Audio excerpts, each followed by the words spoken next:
ஜெய் ஸ்ரீமன் நாராயண.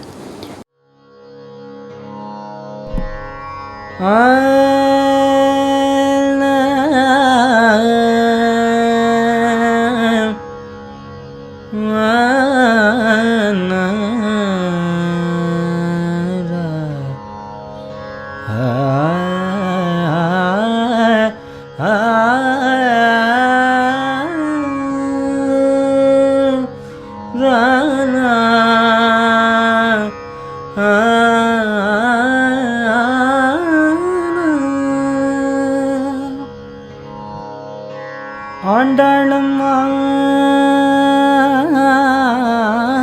ஆண்டாளம்மா ஆண்டாளம்மா என்றே நாமம் சொல்லுவோம். ஆண்டாளம்மா ஆண்டாளம்மா என்றே நாமம் சொல்லுவோம். பாவங்களை தீர்ந்திடவே அவளை நாம் சரண் புகுவோம். பாவங்களை தீர்ந்திடவே அவளை நாம் சரண் புகுவோம். ஆண்டாளம்மா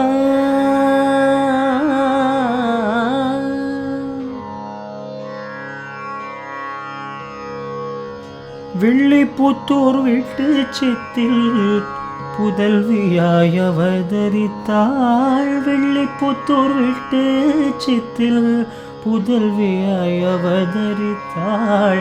எல்லாவித தடைகளையும் பொடி பொடியாயாக்க வந்தாள். எல்லாவித தடைகளையும் பொடி பொடியாயாக்க வந்தாள். ஆண்டாளம்மா ஆண்டாளம்மா ஆண்டாளம்மா என்றே நாமம் சொல்லுவோம்.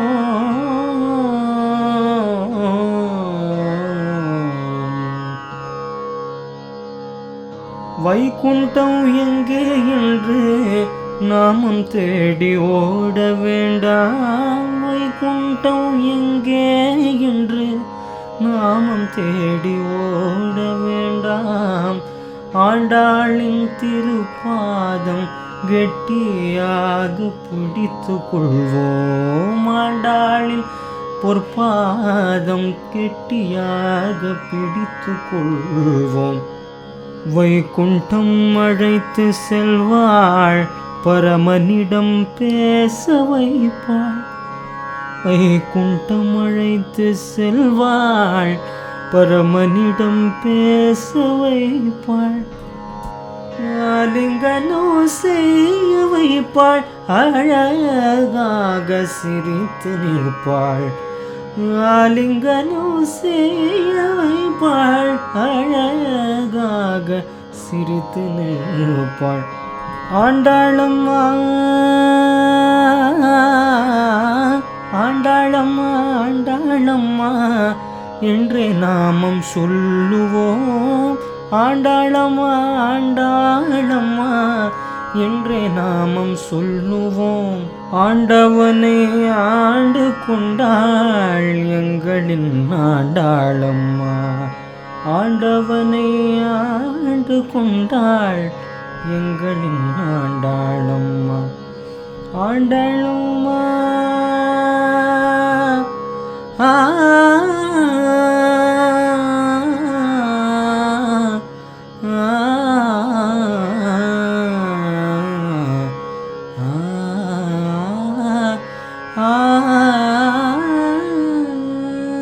நம்ம ஆண்டாள் அம்மாவை இருக்கை கூப்பி வணங்கி வரவேற்கிற விதயமாக இந்த மாதத்தை நம்ம வரவழைப்போம். இது இன்ட்ரடியூஷன் பண்ணும்போது எனக்கு என்ன சந்தோஷம்னா, இது 2 வருஷம் முன்னாடி ஏதோ நான் உட்காந்து எழுதினேன் இந்த பாட்டு ரொம்ப பிடிக்கும்ன்ட்டு.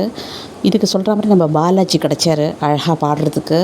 அவர் எப்படி பாடியிருக்கார் அப்படிங்கிறதையும், எப்படி அம்பாள் எனக்கு எழுத அருள் பண்ணியிருக்கா அப்படிங்கிறதையும் நீங்கள் தயவுசெய்து அனுபவித்து கமெண்ட்டில் சொல்லுங்கள். இது பாலாஜி சொல்கிற மாதிரி ஒரு ஆசீர்வாதம் பண்ணுவோம். இந்த மாதிரி நான் எழுதியிருக்கேன்ப்பா, இந்த ஆண்டாளம்மா மாதத்தில் கொஞ்சம் உனக்கு பண்ணணும்னு ஆசையாக இருக்கும்னு சொன்ன உடனே பாவம் எல்லா வேலையும் ஒதுக்கி வச்சுட்டு, ஏன்னா அவருக்கும் பர்சனல் வேலை நிறைய இருக்குது, ஒதுக்கி வச்சுட்டு எனக்காக நீங்கள் ஏதோ கைங்கரியம் பண்ணுறீங்கோ, என்னோடய பார்ட்டாகவும் இருக்கட்டும்னு சொல்லிட்டு குழந்தை சொன்னார். நிஜமாகவே எல்லாரும் ஒரு ஆசீர்வாதம் பண்ணுங்க. தெய்வீகமான குரல் இருக்குது, நல்லா பிரபலமாக்கணும் ஏதாவது ஒரு விதத்தில் அப்படிங்கிறது நீங்கள் எல்லாரும் ஆசீர்வாதம் பண்ணணும். அப்போ கார்த்தியாயனி விரதம்னு அந்த விரதத்துக்கு என்ன சிறப்புன்னா, எல்லாரும் மாதிரியும் எனக்கு கல்யாணம் ஆகணும், நல்ல புருஷன் வரணும் அப்படிங்கிற விரதத்தை தாண்டி கண்ணனே நமக்கு புருஷனாக வரணும், அவன் தான் வரணும்னு கோபியர்கள் பண்ணான். அதை தான் இந்த விரதத்தை அவளும் தேர்ந்தெடுத்தா. என்றைக்குமே பெருமாளை சேவிக்கும்போது தனியாக சேவிச்சா நல்லா இருக்காது இல்லையா, சேர்ந்து போய் அனுபவிக்கணும் இல்லையா. அதே மாதிரி சேர்ந்து ஒருத்தரையாக கூட்டின்னு போகிறான்.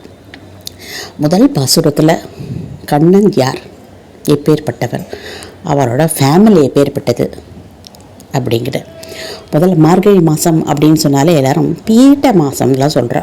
கல்யாணம் ஆகாதுன்னு தப்பு. பீத்தக்க மாதம், மஞ்சள் பூ நிறைய பூக்கிற மாதம். பூஷணி பூலாம் வைப்பாரா தெரியுமா வாசலில், மஞ்சள் பீத்தக்க மாதம், மஞ்சள் பூ நிறைய கிடைக்கும் நமக்கு இந்த மாதத்தில். மஞ்சள் பூ பூக்கும், அதுக்கு தான் இதுக்கு பீத்தக மாதம்னு பேர். மறி பீட மாதம்னு வந்தது. இதில் ஏன் நல்ல காரியம் பண்ண மாட்டான்னா, இது பெருமாளுக்கே உரிய மாதம். ஏன்னா இந்த ஒரு மாதத்தில் நம்ம அம்பாவை வேண்டினா, நம்ம ஆண்டாள் அம்மாவை வேண்டினா நமக்கு எவ்வளோ பலன் கிடைக்கிறது இல்லையா. இதை யாராவது மிஸ் பண்ணுவாளா, அதை விட்டுட்டு கல்யாணம் பண்ணுறான் கார்த்திகை பண்ணுறேன்னு அதில் நம்ம மனசு இதில் வச்சுட்டா டைம் போயிடுமே இல்லையா. இது ஒரு நல்ல சந்தர்ப்பம், இது எப்படி கோட்டை விட முடியும் அப்படிங்கிறதுனால தான் இந்த மாதத்தில் பெருமாளையே சேவிக்கணும், தாயாரையே சேவிக்கணும், ஆண்டாள் அம்மாவையே பிடிச்சிக்கணும் அப்படின்ட்டு சொல்லியிருக்கு. எல்லோருக்கும் பிடிச்ச ஆண்டாள் அம்மா இங்கே ஏன் வந்தா அப்படிங்கிறதுக்கு ஒரு 4 காரணம் சொல்கிற பெரியவா. முதல் காரணம் பார்வதி தேவியோட குறைய தீர்க்கறதுக்கு. நமக்கு எல்லாம் ஆச்சரியமாக இருக்கணும், பார்வதி தேவிக்கு என்ன குறை, அது ஆண்டாள் எப்படி தீர்த்தா அப்படின்னு நமக்கு ரொம்ப எக்ஸைட்மெண்ட்டாக இருக்கும். அது என்ன அப்படின்ட்டு இது புராணத்தில் அந்த கதை இருக்குது, நமக்கே தெரியும். திருவிளையாடல் கதையில் அந்த தர்மி அப்படிங்கிறவனுக்காக சிவபெருமானே ஒரு கவிதை எழுதி கொடுத்தாருலாம் தெரியும். பாண்டிய நாட்டு ராஜா தன்னோட மனைவியோட உல்லாசமாக இருக்கும்பொழுது ஒரு இயற்கையான கூந்தல் இவர் ஒரு எழுதி வச்சார். ஆனால் கொஞ்சம் கதை அது வேறு மாதிரி இருக்குது. ஆனால் உண்மையாக நடந்த கதை புராணத்தில் எப்படி இருக்குன்னா, அவர் ஒரு மனசில் எழுதுவார். நம்ம அந்த ஒரு கவிதை அவளோட கூந்தலை பற்றி, பெண்களுக்கு இயற்கையிலே மனம் உண்டு அப்படிங்கிற இவர் ஒரு கவிதை எழுதுவார். இதே மாதிரி யார் யோசனை பண்ணி இதே கவிதை யார் கொண்டு வந்து கொடுக்குறாளோ அவளுக்கு பொறுக்கி உண்டு, ஒரு 1000 வராகன் கொடுக்குறதா சொல்லியிருப்பாள். அதை தர்மி அப்படின்ற ஏழை சிவபக்தன் சிவன்கிட்ட பிரார்த்தனை பண்ண, அவர் அதே கவிதையை படிக்க ராஜா அசந்து போய் பணம் கொடுக்க போகும்போது நக்கீரன் இதில் சொற்பிழை இருக்குது, இலக்கண பிழை இருக்குன்னு சொல்லவே சிவபெருமானே வாதாட அவர் சொல்லிட்டார், நான் வணங்கும் உமையவளே அவளே இருந்தாலும் கூட அவளுக்கு இயற்கையிலே கூந்தலில் மனம் இல்லை, ஒரு செயற்கையாக ஒரு மனமான கூந்தல் வச்சுண்டா மட்டும்தான் மனம் இருக்கும் அப்படின்னு நக்கீரன் சொல்லவே, நெற்றிக்கண் காட்டினும் குற்றம் குற்றமே சொன்னாலே நக்கீரன் அந்த கதையை அப்படியே விட்டுடுங்க. இதை மேலே டிஸ்கஷன் பண்ணிட்டு இருக்கா யாரு, பார்வதி, சரஸ்வதி, லக்ஷ்மி 3 பேரும் ரொம்ப டிஸ்கஷன் பண்ணிட்டு இருக்கா. பார்வதி ரொம்ப வருத்தமாக இருக்கா. எல்லாரும் கேட்குறா சரஸ்வதியெல்லாம், என்னதான் உங்களுக்கு ஏன் வருத்தமாக இருக்கீங்க, இல்லை பூலோகத்தில் நடக்கிற கதையெல்லாம் பார்த்தியா, அவளுக்குள்ள சண்டையை போடாத கடைசியில் என்னோட கூந்தலுக்கே வந்துட்டா, அதுலேயும் அவர் என்னோட கூந்தலுக்கு கூட மனம் இல்லைன்னு சொல்லிட்டாரேன்னு எனக்கு வருத்தமாக இருக்குன்னு சொன்னாலாம்.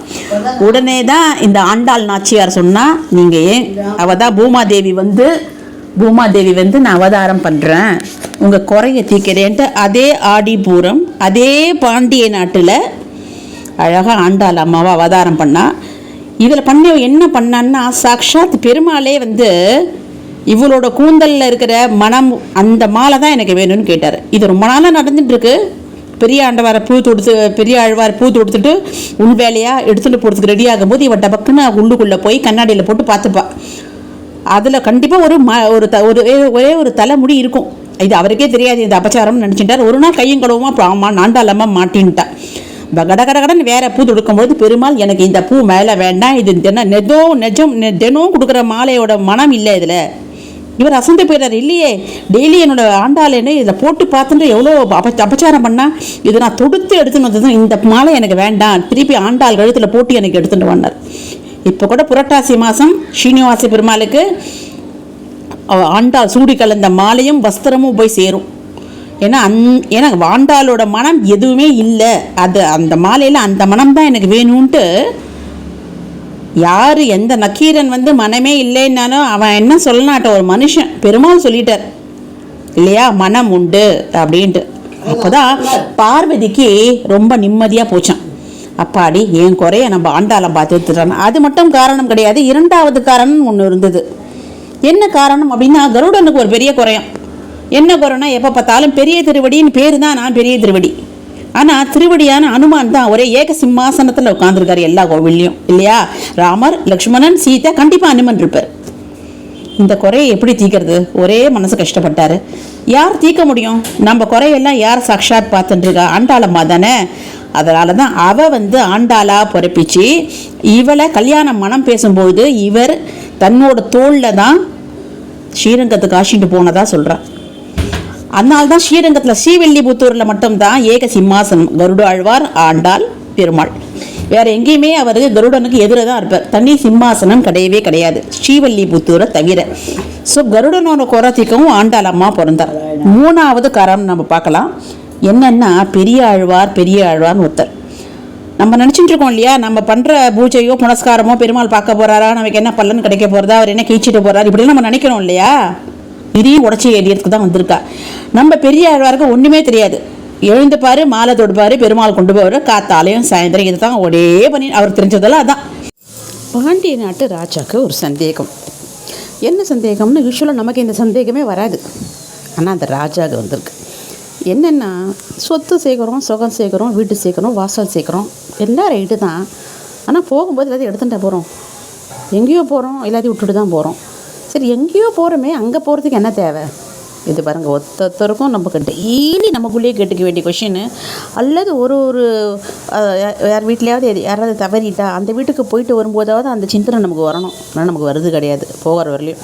ஆனால் அந்த ராஜாவுக்கு வந்துடுது. அது என்ன சொத்து அப்படின்ட்டு திருப்தி, அவருக்கு திருப்தியாக இருக்கிற மாதிரி யாரும் சொல்ல. ஸோ யாரை அடையணும், யார் பரம புருஷன், யாரை அடைஞ்சால் அந்த சொத்து, இப்படியெல்லாம் நிறைய பேர் வந்தால் திருப்தியாக இல்லை. பெருமாள் நம்ம விஷ்ணு சித்திர கனவுல போனார். நீ போய் சொல்லுன்னார். சுவாமி, எனக்கு என்ன போய் சொல்கிறீங்களே, நீ போய் அந்த ராஜா கிட்ட போய் சொல்லு.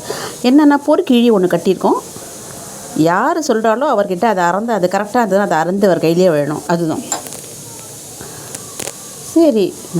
விஷ்ணு சித்தம் சொல்லிட்டார் பெருமாள் கிட்ட, இந்த பொறுக்கிழியை போய் வாங்கிட்டு. எனக்கு ஒன்றும் தெரியாது சுவாமி, எனக்கு அந்த பூ கட்டுறது கூட எனக்கு சரியாக தெரியாது. ஏதோ எனக்கு சந்தோஷம், ஒன்று திருப்திக்காக நான் பண்ணுறேன், எனக்கு அது கூட அதெல்லாம் சொல்லாத, நீ பேசப்பாரு, நான் தானே பேசிப்பேன் போன்னு சொல்லிட்டாரு. அதே மாதிரி அவரும் போனார்.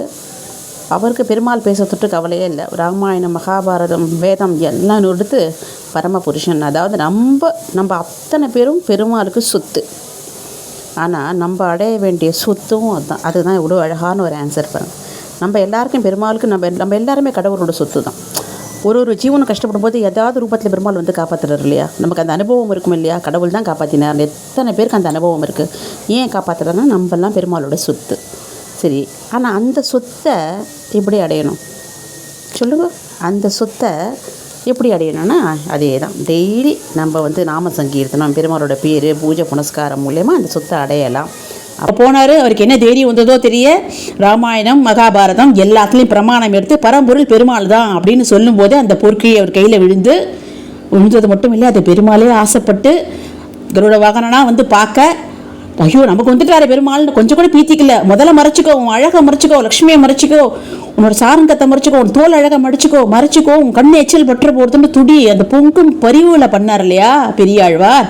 அந்த பரிவுக்காக ஆண்டாள் என்ன பண்ணார், இவரோட பக்திக்காக பெருமாளுக்கு தெகுத்த மாதிரி ஒரு போஸ்ட் கொடுக்கணும்னு நினச்சிட்டாராம். சரி, பெருமாளுக்கு அப்பாவாக ஆக முடியும்னா பெருமாளுக்கு எப்படி அப்பாவாக ஆக முடியும்? அவர் தான் யாரும் தந்தை தாயுமே இல்லை, அவரே தான் தாய் தந்தை. சரி, அதுக்கு ஈக்குவலாக ஒரு போஸ்ட் கொடுக்கணும். என்ன மாமனார், அந்த போஸ்ட் கொடுத்தா என்ன ஆகும் அப்படின்னா எவ்வளோ பெரிய போஸ்ட்டு, அதை இவருக்கு பிறந்து அந்த பாக்கியத்தை நான் இவருக்கு கொடுக்கணும். அப்போ தான் இவரோட புகழ் உலகெல்லாம் பரவும். ஏன்னா அப்படி தான் இவர் ஏதோ தேமேன்னு பெருமாளுக்கு ஒரு அபிமானமாக செய்கிற காரியத்துக்கு எவ்வளோ பெரிய பலன் பாருங்கள். அதுதான் நம்ம எந்த காரியம் பெருமாளுக்கு பண்ணாலும் கொஞ்சம் கூட மனசு தளர விடக்கூடாது. ஆமாம், நம்மளது தான் பெருமாள் பார்க்குறாரான்னு எப்போ நம்ம அம்பாள் சொல்லி என்றைக்கு நமக்கு பெரிய பலன் கொடுக்கும்னு யார் கண்டா? அதனால தான் பெரிய ஆழ்வாருக்கு ஆண்டாளம்மா பிறக்கிறதுக்கு பெரிய ஆழ்வார் எவ்வளோ புண்ணியம் பண்ணியிருக்கணும். அதான் பண்ணிட்டு இருக்காரே. பெருமாளே பொங்கும் பரிவலை கட்டி போட்டவர் தானே பெரிய ஆழ்வார். அதுக்கு தான் அவளுக்கு பொண்ணா பிறந்து இன்னைக்கு இப்போ ஆண்டாளம்மாவை பற்றி அனுபவிக்கும் போதே என்ன சொன்னார், பட்டைபிரான் கோதே சொன்ன பட்டர்பிரான் சரிங்களா, நான் எங்கள் அப்பா அவரோட பொண்ணு நானுன்னு சொல்லிச்சு காமிக்கிறாள் ஆண்டாளம்மா. அதுதான் அந்த அவரை பக்தர்களை வெளிச்சத்துக்கு கொண்டு வரத்துக்கும் இந்த மூணாவது காரணம். சரியா, நம்மளுக்காக வந்திருக்கா, கடைசியாக ஃபைனல் காரணம், சூப்பரான காரணம் என்னன்னு கேட்டால், வராக அவதாரத்தில் இந்த இரண்யாக்ஷன் என்ன பண்ணான் அப்படின்னா, பூமி பிராட்டியை கடலுக்கு கீழே தூக்கின்னு போயிட்டான். அதனால் ஸ்வயம்பு மனு அவரால் சிருஷ்டி பண்ண முடியல. ஏன்னா சதரூபை அவரோட மனைவி 2 பேரையும் பிரம்மா சொன்னார், நீங்கள் 2 பேரும் பிரஜைகளை உருவாக்கணும்னு சொல்லவே அவன் சொன்ன உருவாக்கலாம், எங்கே வைக்கிறதுன்னா பூமியை காணும். பாருங்கள், ட்ரெஸ்ஸை காட்டுற மாதிரி பூமியே காணும். ஏன்னு பார்த்தா இரண்யாக்ஷன் கடலுக்கு அடியில் கொண்டு வச்சுருக்கான். பிரம்மா யோஜனை பண்ணிகிட்டே இருக்கும்பொழுது ஒரு மூக்குலேருந்து சின்ன பன்னியாக போய் பெரிய பார்த்துட்டே இருக்கும்போது அவதாரமாகி டக்குன்னு போனார். இரண்யாக்ஷன் சண்டை போட்டார், பூமியை மீட்டு எடுத்துட்டாரு. மறைச்சி வச்ச பூமாதேவியை நிலமகளை பெருமாள் அப்படியே இழுக்கும்பொழுது அந்த ஸ்பரிசம் பட்டு நம்ம பூமாதேவி அழ ஆரம்பிச்சிட்டாலாம். பெருமாள் கேட்குறாரா, ஏன் அழற, என்ன சந்தோஷம் தான் உன்னை மீட்டு எடுத்துட்டு என்னன்னா, இது எனக்கு அழுக கிடையாது, நீங்கள் எனக்கு ஸ்பரிசம் கொடுத்தீங்களே, இது நான் மட்டும் அனுபவிக்கிறேன்னு என் பசங்கள்லாம் எப்போ அனுபவிக்கிறேன்னு கேட்டாலாம். அதுதான் அம்பாள், அம்மா. ஆண்டாளை மட்டும் அம்மான்னு அவளுக்கு மட்டும் ஏன் வருதுன்னா அவள் தான். உடனே பெருமாளே சொன்னாரா, சரி அதுக்கு என்ன பண்ணணும் நீயே சொல்லுனாரு, நான் போய் பிறக்கணும். இந்த 30 நாள் நான் ஒரு பொண்ணாக பிறந்து அந்த ஆண்டாளோட பக்தியை பரப்பி அத்தனை பேருக்கும் பெருமாள் உங்களை கொண்டு போய் நான் சேர்க்கணும்.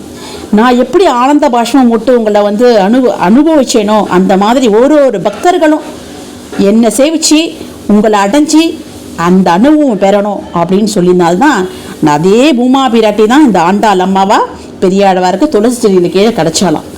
அதுக்கு தான் நம்ம ஆண்டாள் அம்மா மாதத்தை நம்ம ஒரு வருஷம் பெருமாளுக்கு பண்ணுற பூஜைக்கு பலன் இல்லைன்னு சொல்ல முடியாது. அதை விடையே இந்த 30 நாள் நம்ம ஆண்டாள் அம்மாவை கெட்டியாக பிடிச்சிட்டு ஒரு பாசுரம் சேவிச்சு அனுபவிச்சு நம்ம ஆண்டாள் அம்மாக்காக இருக்கிறது நம்ம ஒரு வருஷ கஷ்டத்தை அப்படியே நீக்கிடுமா. இதை பெரியவாலாம் அடித்து சொல்கிறா, மகளிர்களும் கண்ண முடின்னு சொல்கிறா. அதுக்கு தான் இந்த 30 நாள் எல்லாரும் எங்கே பார்த்தாலும் ஆண்டாளம்மா மயமாக இருக்குது பார்த்தீங்களா.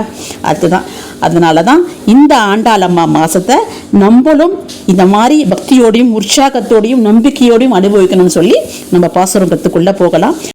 நாளையிலேருந்து ஒரு பாசுரமாக அர்த்தம் ரொம்ப சிம்பிளான ஒரு அர்த்தம், தெரிஞ்சிக்க வேண்டிய அர்த்தமாக இருக்கும். முதல் பாசுரத்துலேருந்து ஒன்றா பார்த்துட்டு வரலாம்.